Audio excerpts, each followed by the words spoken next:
So boy, it's been a hell of a year. Normally I do an end of the year recap. I spend, maybe 20 hours first going back through my calendar and reviewing the year, how specifically I spent my time. In the top maybe 10% and the bottom 10% of the things that I did, what I loved and what maybe worked less well for me. I really tried to do that this year and couldn't. This pattern that's been the last, 5 or 8 years, every year I sit down and recap, I couldn't do it. And the reason that I couldn't do it, a lot's happened.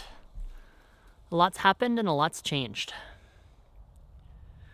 I got a puppy. The ever adorable Riley over here chewing on a stick that is substantially too big for her.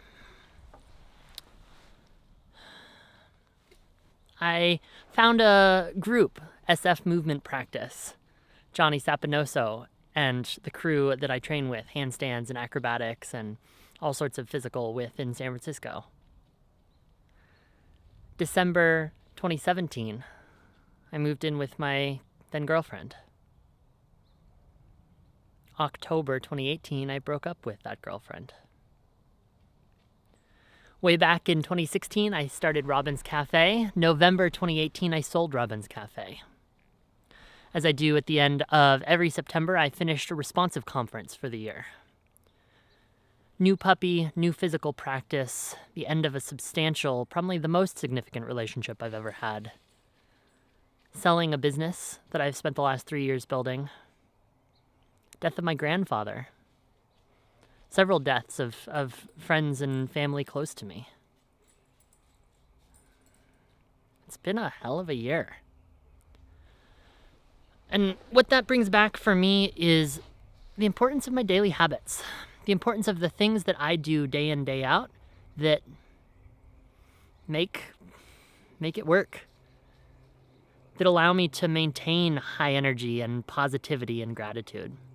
Simple exercise, what went wells, 3 things every single day that you're grateful for. What are 3 things that went well today? Scientifically proven to make you happier, to help you live a life more to your liking. Dialogue, for me, the art of asking and answering questions, often of myself.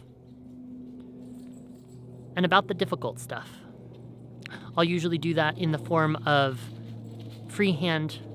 handwritten pages every morning, the morning pages, if you're familiar, by Julia Cameron. But for me, that's always very tactical. It's not just spitting out words on a page. It's, what do I want to be? How do I want to be? What do I want to be doing?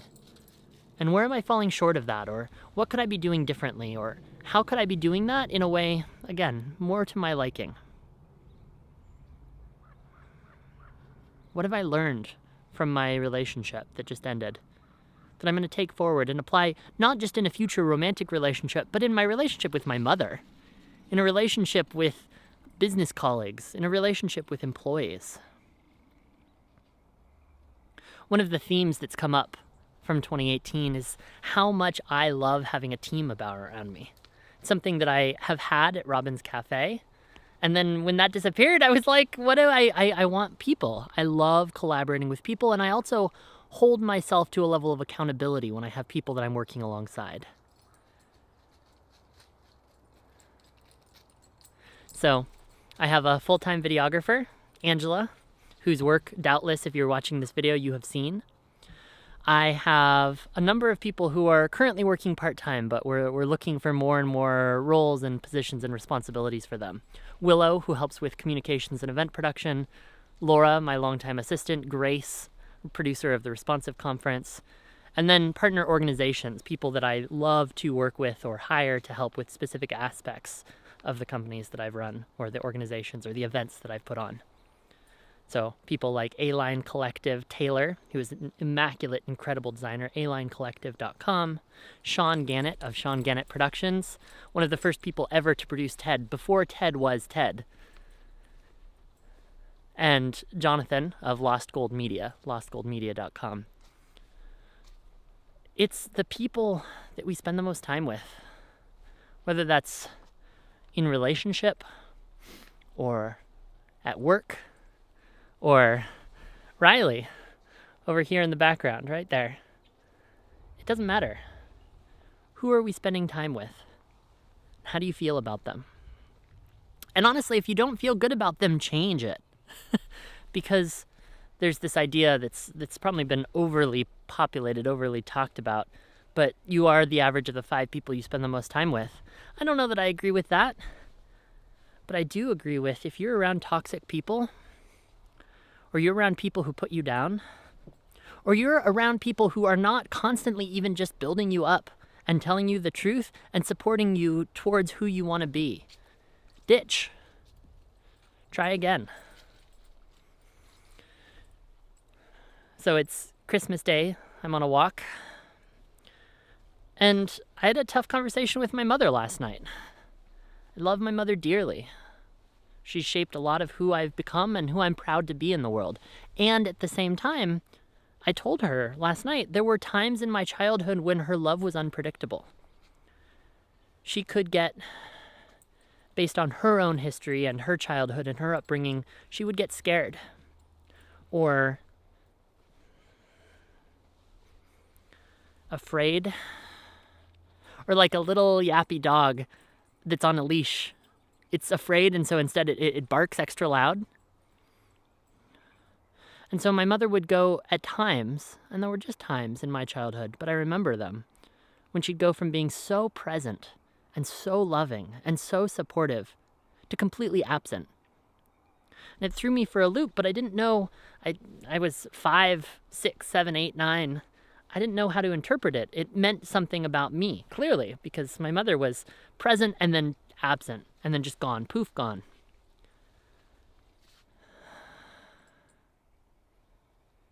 I could harbor resentment about that. It'd be really easy to harbor resentment about that. But rather than be angry about what happened, how can I appreciate that and say, oh, I am who I am, the good parts and the bad, the pieces that I'm proud of and the pieces that I'm ashamed of, and come to terms. Yes, that happened. Yes, that was not her desire. She did not want for me to feel at times abandoned. But we want to show up loving. We want to show up in support of, as the biggest fans of, the people in our lives.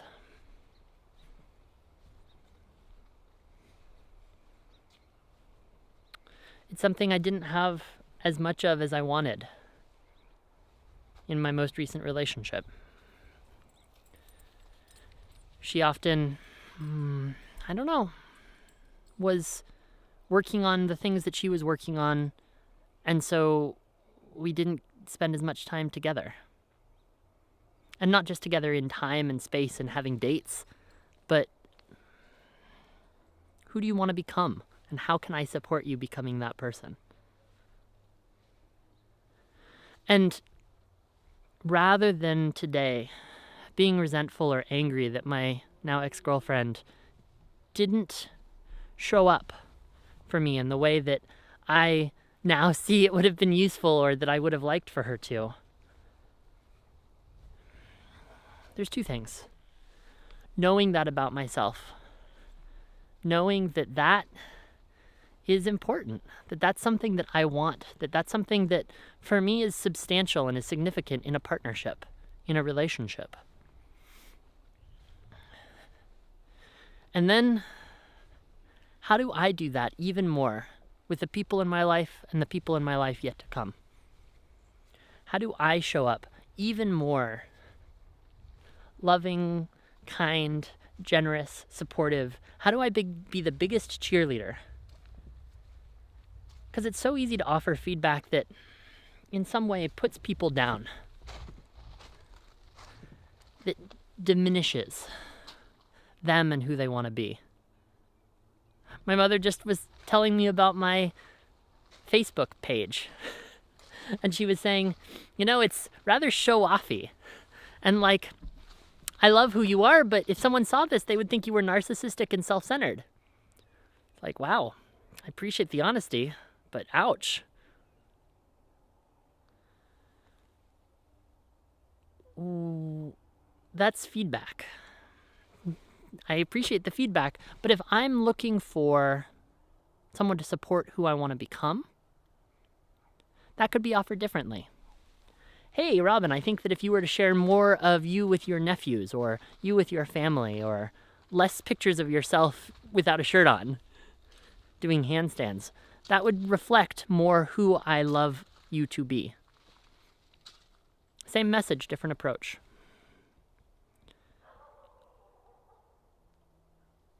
I love that she wants to offer feedback. I love that she wants to offer feedback towards who she thinks I am and who she loves me. I don't love how that feedback was offered. How do I want to show up with the people in my life? How do you want to show up with the people in your life? Even more kindly, generously. It's not selflessly, because it's selfish. It's do what you want. We all do anyway. But